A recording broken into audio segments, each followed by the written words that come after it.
تاني بقى امتياز عندي اللي هو سنة 1856، وده الامتياز الثاني، وده كان من أسوأ الحاجات اللي اتعملت، ولذلك قالوا عن هذا الامتياز إن هو مجحف وظالم لمصر. طب ليه؟ بسبب البنود اللي فيه.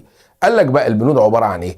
أول بقى بند عندي بيقول لك تمنح الحكومة المصرية الشركة الحق فيه: 1. إنشاء قناة السويس.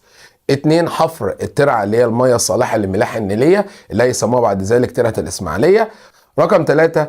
إنشاء فرعين للري والشرب، هيطلعوا منين؟ هيطلعوا من ترعة الإسماعيلية. البند بقى التاني في العقد بيقول لك تتنازل الحكومة المصرية للشركة مجانا عن جميع الأراضي المملوكة لها والمطلوبة لإنشاء القناة المالحة وترعة المياه العذبة. يعني المشروع ده هيتم على أراضي، الأرض دي الشركة هتاخدها فور فري. رقم 3.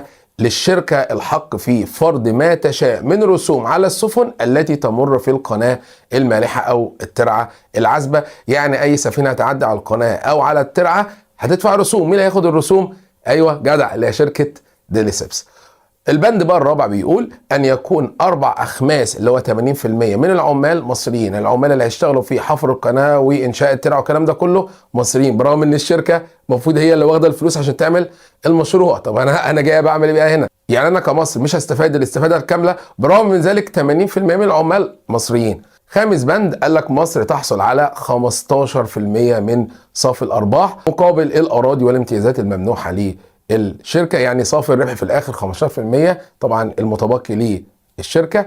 آخر بقى بند يصدق السلطان العثماني على امتياز حفر القناة شرطا لصحته. وخلي بالك البند الأخير ده بيبين مدى قدرة وسيطرة السلطان العثماني برضو على مصر. خلي بالك السلطان العثماني ايام محمد علي ما كانش ليه دور، هنا بقى السلطان العثماني نجح انه يكون ليه دور عن طريق ان هو اللي هيصدق على كل القرارات دي. يبقى خلي بالك الامتياز الثاني هو مش صعب وممكن نلخصه في كلمات بسيطه.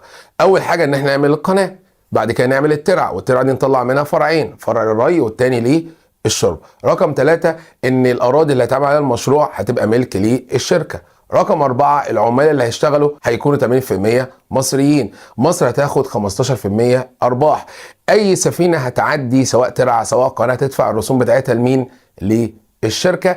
اخرا لازم السلطان العثماني يصدق على هذا الكلام. فبالتالي قال لك ان معظم شروط عقد الامتياز الثاني لحفر قناه كانت مجحفه وظالمه للمصريين.